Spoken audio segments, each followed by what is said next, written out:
Hi. பிப்ரவரி 8. இன்றைக்கு நாள் ஒரு மோசமான நாள். வாழ்க்கையில பல மோசமான நாட்கள் வரத்தானே செய்யும். இதே மாரி நல்ல நாட்களும் வந்திருக்கு. ஓகே. மேட்டர் என்னன்னா, தேடுனது கிடைக்கவில்லை அப்படின்னு நம்ம சொல்லுவோம். நான் தேடினது எனக்கு கிடைக்கல அப்படின்னு சொல்லுவோம். அது உண்மைக்கும் கிடைக்கல அப்படியான்னு பார்த்தா, இல்ல. நம்ம தேவையானத தேடல. அதனால தான் நமக்கு அது கிடைக்கல. தேவையில்லாதத நம்ம தேடிக்கிட்டு இருக்கோம். பொதுவா மனிதர்கள் கிட்ட நீங்க எதையுமே தேடாதீங்க.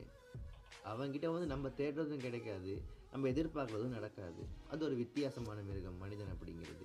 எப்படி சொல்றேன் அப்படின்னா, பாவம் அப்படிங்கிறத, கெடுதல் இந்த மாரி விஷயங்கள இன்னொரு சக மனுஷனுக்கு நம்ம செஞ்சுட்டு, அதற்கான மன்னிப்பு, பிராயச்சித்தம் அப்படிங்கிறத என்ன பண்ணுவோம்னா, கடவுள்கிட்ட போயிட்டு 1 நாளோ, 2 நாளோ, 1 வீக்கோ, 1 மந்த்தோ கடவுள்கிட்ட போய் அதுக்கான மன்னிப்ப கேட்போம்.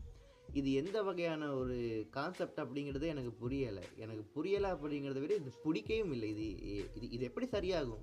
சக மனுஷனுக்கு நம்ம கெட்டத செஞ்சுட்டு, இத போயிட்டு நம்ம கடவுள்கிட்ட சொன்னா சரியாகிடுமா? கண்டிப்பா ஆகாது. வாழ்க்கைக்கு எது தேவையோ, சின்ன வாழ்க்கை தானே. அந்த வாழ்க்கைக்கு எது தேவையோ அத மட்டும் தேடுவோம். கண்டிப்பா தேவையானத தேடினா கிடைக்கும். பாய். சப்ஸ்கிரைப் பண்ணுங்க, ஷேர் பண்ணுங்க. தம்மா மல்கோபால் ஆட்ஸ் இந்த கமெண்ட் செக்ஷன்ல கமெண்ட் பண்ணிட்டு போங்க. See you, take care, bye.